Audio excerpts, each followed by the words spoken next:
Ladies and gentlemen, His Excellency Alexandre Ziegler, Ambassador of France to India, has a very important appointment to go to from here, and we are hugely grateful that he is here with us despite of the several commitments that he has today. Thank you very much, His Excellency, and I'd like to take the privilege of introducing him before I request him to address all of us. In 1997, he was appointed to the permanent post of Secretary at the Ministry of Foreign Affairs, followed by a 4-year stint at the Strategic Security and Disarmament Affairs Division of the same ministry, and he served as Deputy Consul General in Hong Kong before being posted as First Secretary in Berlin. He was then appointed Counselor for Culture and Cooperation in Beijing. Thereafter, he was appointed Head of Programs and Network at the Globalization, Development and Partnerships Division, Ministry of Foreign Affairs. And between 2013 to 2016, he even served as the head of the Foreign Minister's Political Office. Ladies and gentlemen, please help me welcome His Excellency Alexandre Ziegler, Ambassador of France to India.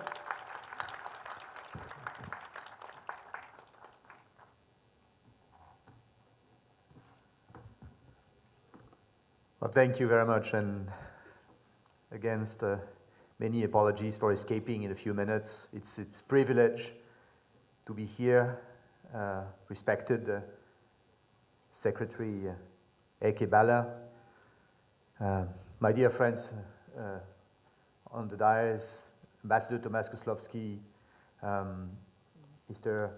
Reggie Kumar Pillai, President of the Indian Smart Grid Forum, dignitaries and experts from the industry, dear Mr. Chambert. Well, I'm delighted to be here with all of you this morning as we inaugurate this edition of this gathering of experts, policymakers, regulators who are addressing one of the most critical components of our transition towards a low-carbon economy. Occasions like this one are precious moments. They are moments where we strengthen our collective resolve, and there are also places where we can share learnings from our successes, sometimes from our failures. And I'm indeed very, very grateful to the organizers for this opportunity. There are many experts present here today who understand in detail the technology that are needed to achieve our goal of a low-carbon future. Well, as far as I'm concerned, I'm definitely not an expert, but as a citizen, sometimes as an actor of this absolutely crucial revolution, I can obviously identify some key elements. Well, to achieve our goal, it first requires an ability to combine new technology needs with our existing infrastructures. We have to work in the real world, in the reality of our countries. Second, we have to keep ensuring essential services to our citizens at an affordable price, while giving an opportunity to every stakeholder to better control of how they use these services and making sure that no one gets left behind. And third, of course, we have to find more sustainable options, which mean reducing waste, be it electricity, gas, water, and looking for renewable sources of energy to meet the actual demand. And smart utility are precisely about that. How do we propose, through decentralized production, through empowerment of the consumer, using the existing infrastructures, modernizing existing infrastructures, how do we propose a better allocation of resources? This is a positive sum game. Less production capacity, more efficient distribution, and a better share of the value. And if I may say so, I think that smart utilities are, in a way, the back office of our ecological transition. I'm very glad that France and India are on the same page when it comes to these concerns. We share a common goal of conserving natural resources by focusing on efficiency, sustainable low carbon substitutes, while at the same time keeping the needs of our citizens as a priority. India's contribution to the Paris Agreement has been critical in this respect, and its implementation of this agreement is very, very ambitious.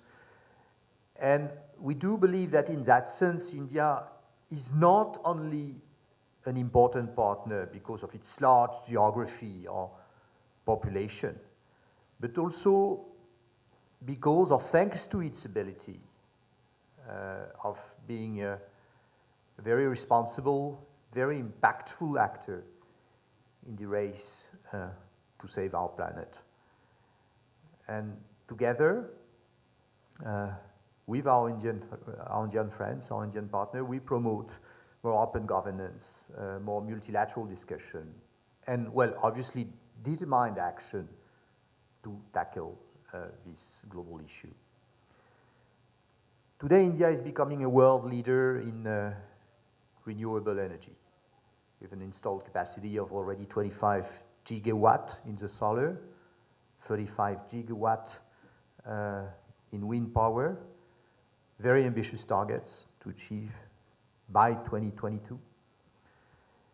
But managing how this new clean energy is transmitted over the old energy infrastructure, over the old grid, requires a step-by-step approach to modernize and to introduce smart technology. France, through its government, public bodies, but also through, and especially through its companies, is fully committed to partner with India so that India can meet this goal.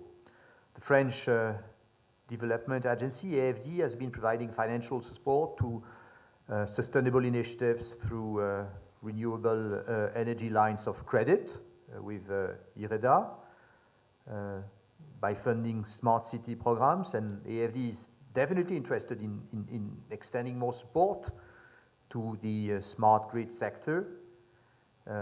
Its subsidiary, Proparco, is already working with Azure Power, a leading Indian independent power producer, for the development of rooftop projects on commercial, industrial, and government buildings.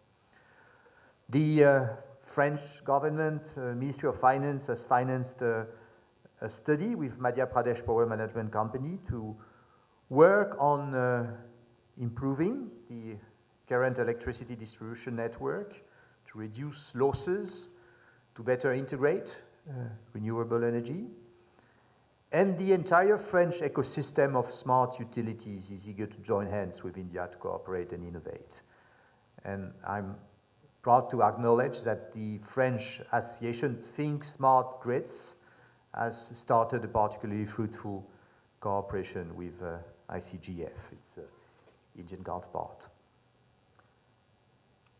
Overall, French companies have been very active in India, whether in renewable energy generation or in providing utility solutions.